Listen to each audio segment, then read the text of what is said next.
Hello, welcome back to my channel with Engineer Dio Lugo. Update kita karon sa part 2 sa pag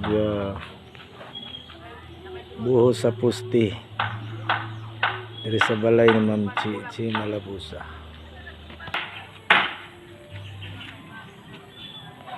Mao na kini karon diri sa front view.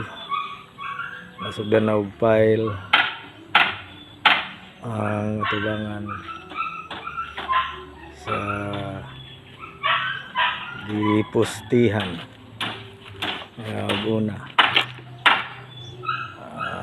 karon amo na pong gitransfer diri sa likod ang 5 ka poste diri dapita sa right side sulod. Mao na kini status karon.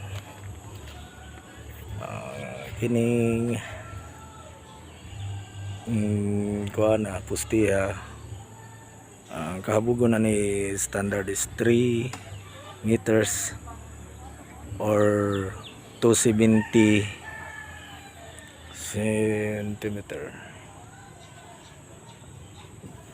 Habog-habog ning pagka paila kay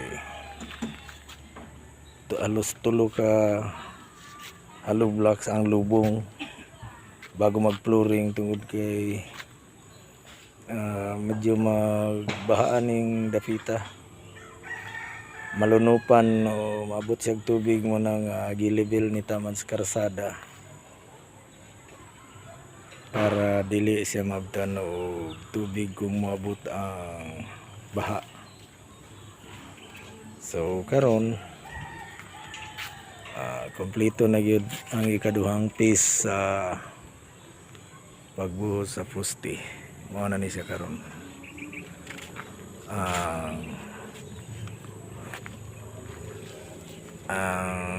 Set 2 man nga 5 ka puste gibalhin na po diri ang forma. Mao na ni siya karon.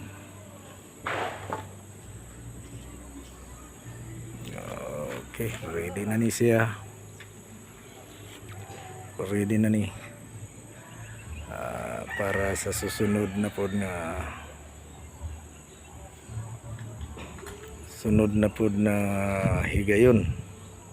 Ang tiradahan na ni matiwas or ipadayon na pod ang pagpile sa 2 ka kwarto. Muna ni ang gisugda na o paghuman dito na pod sa pagtrasis ani pagatop atong subaybayan na pod.